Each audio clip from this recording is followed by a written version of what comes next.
खुलुमबाय बड' लेटेस्ट आपडेटआव बयखौबो बरायबाय रादाबखौ फरायदों आं प्रमद खाख्लारिया। गिबि निउसआव दङ कामरुप जिल्ला आरआव गिख्रंथाव जाब्रबथाय। आसामनि कामरुप जिल्ला आरनि बक' थानानि सिङाव थानाय 6 नं राजा लामायाव टाटा डाम्पार आरो ट्राकनि गेजेराव मोगा-मोगि सौग्रावलायो।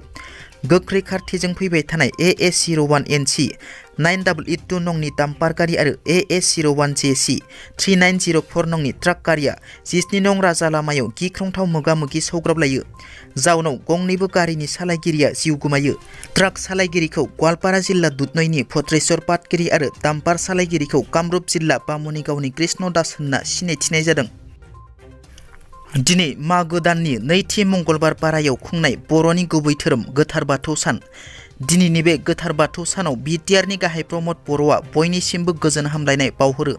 लोगोसे आसामनि गिबि मन्थ्रि डक्टर हिमन्त बिश्व शर्मा बिथाङाबो गासिबो बाथौ सिबियारिफोरनिसिम गोजोन हामलायनाय बावहरो। बर' हारिनि थाखाय गोग्गाथाव नर्थ इस्ट जन कालचारेल सेन्टारनिफ्राय दैथायहरनायाव राजिब गयारिनि दैदेननायाव बर'नि हारिमुखौ चेन्नाइआव फैगौ 26 जानुवारि हादरनि सुबुंखान्थि सानाव नुनो मोनगोन। फैगौ 26 जानुवारि हादरनि सुबुंखान्थि सानखालि चेन्नाइनि मेरिना बीच खाथियाव हादरनि सुबुंखान्थि सान फालिनायाव बिटिआर आरो बिटिआरनि बायजोनि माखासे हारिमु सिबियारि बर' सेंग्रा सिख्लाफोरा बर'नि रंगिना संगिना बागुरुम्बा मोसानायखौ दिन्थिफुंगोन। मख'नो गोनांदि बे हादरनि सुबुंखान्थि सान फालिनाय थावनियाव थांनाय 22 जानुवारिनिफ्रायनो बर' सेंग्रा सिख्लाफोरनि प्रेक्टिसा सोलिगासिनो। आलफा उदांनि गोख्रों हुमखि। फैगौ 26 जानुवारि खालि हादरनि 74थि सुबुंखान्थि सान फालिनो लाहार फाहार खालामगासिनो थानाय समावनो आसामनि उदखारि हान्जा आलफा उदां आरो नागालेण्डनि गिख्रंथाव उदखारि हान्जा NSCNKनि गोख्रों हुमखि। 26 जानुवारि हादरनि 74थि सुबुंखान्थि सान फालिनायखौ बयकट एबा स्ट्राइक खालामनो थाखाय सुबुंफोरखौ आलफा उदखारि हान्जा आरो NSCNKआ खावलायदों।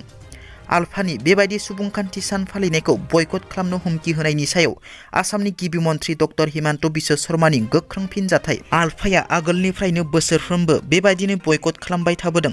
आलफानि हुमखिखौ रायजोआ बारा गोसोआव लालिया।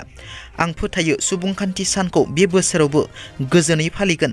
आलफाया 15 आगस्ट उदांस्रि सानावबो बन्द फोसावदोंमोन, नाथाय माहारियारि फिरफिलाखौ दुलाराय आसाम नाङैनो बिरहोदों होनना बुंथियो आसामनि गिबि मन्थ्रि डक्टर हिमन्त बिश्व शर्मा बिथाङा।